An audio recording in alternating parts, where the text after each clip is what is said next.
You know what nobody talks about? How we, especially women with ADHD, were disarmed before we even had a chance to understand our own fire. We were told from a young age, don't be angry, don't talk back, fix your face, don't fight, you're a girl. So we smiled. We smiled while being dismissed, while being yelled at, while being ignored, while being touched without consent, while being gaslit. We learned to swallow our rage, to abandon our instincts, to smile through pain, and worse, we were praised for it. But here's the raw truth: anger was never the problem.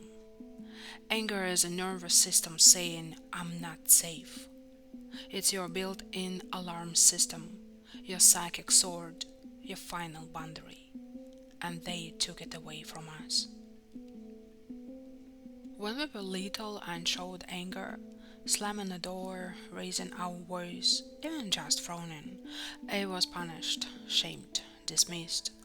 We were told, don't be rude, you are too much, don't show your attitude. But anger is vital. Anger is your protection. It tells you when someone is crossing your boundaries. When your soul says no. When your body screams get out. It's your inner firewall. So what happens when you're taught to turn it off? You become hyper aware of others. You start scanning the room for emotional danger. You try to predict who might be upset, what might be asked of you, how to keep everyone comfortable at the expense of your own comfort. You become a phoner. You say yes when you want to say no. You keep talking when you're exhausted. You let people dump their chaos on you and then thank them for including you. And the cost? You don't know what you want. Worse, you don't even know what you don't want. You just feel heavy, on edge, resentful. You smile, but inside you are screaming, and eventually it explodes, or you collapse. Now let's talk energy. When your anger is disarmed and your boundaries never formed, your body and aura are left open. Some people, especially the manipulative ones, sense that. They know they can talk over you, push past you, tap into your energy without resistance. And what happens? You carry them in your mind. You rehearse conversations in your head over and over. You imagine defending yourself. You anticipate their reactions before they even say anything.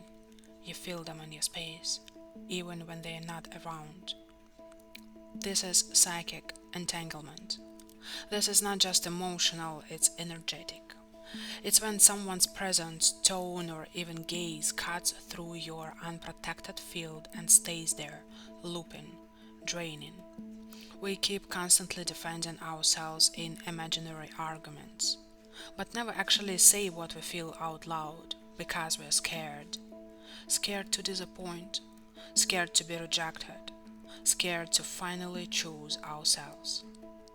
And then someone slips past your energetic gate and starts taking from you because you weren't taught that gate even existed.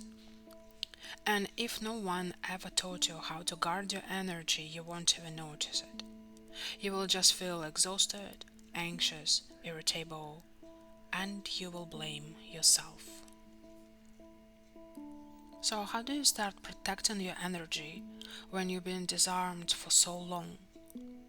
You don't need to fight. You need to return to your center. Here's how. First, let your anger speak without shame. When you feel that inner fire, pause and listen. Ask, what boundary was just crossed? Anger is the alarm. You don't silence it, you decode it. Second, stop explaining your discomfort. You don't owe a PowerPoint presentation on why you need space. A boundary is a sentence, not a paragraph. You can say, that doesn't work for me. I'm not available for that. I'm not continuing this conversation, period. Let's silence hold the boundary. You're not being rude, you are being sovereign. Third, end conversations early. You don't owe anyone endless access to your energy. You can say, I'm heading out now, gotta take care of something, and that's enough. You don't have to explain your whole soul. Fourth, cut cords. For real. Every time you feel someone living rent free in your head, visualize this: a silver cord between you and them. Take a golden sword in your mind and cut it. Say, I release your energy. I return to myself. My mind is mine. Repeat until it clears. This isn't woo woo, it's a hygiene. Imagine threads detaching. Then go do something grounding. A walk, a shower. Fifth, stop giving polite energy to unsafe people. You don't need to stay on the phone. You don't need to smile when something feels off. You don't need to be nice at the expense of your peace. 6. Learn what no feels like in your body. You don't always hear it, but your jaw gets tight. Your chest closes, you zone out. That's your body saying, leave. Honor it before it starts screaming. You were never too much. You were just taught to be less. You were never dramatic. You were just disarmed. But now, you get to reclaim your weapon. Not to hurt, but to protect.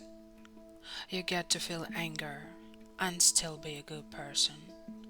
You get to walk away, say no, stop smiling when you're dying inside.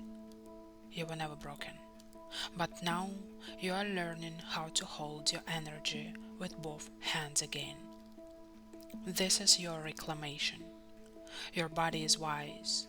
Your no is holy. And you never needed permission to protect your peace. And here's the final truth. Your energy is sacred. Not everyone deserves access. Protect it like your life depends on it, because sometimes it does.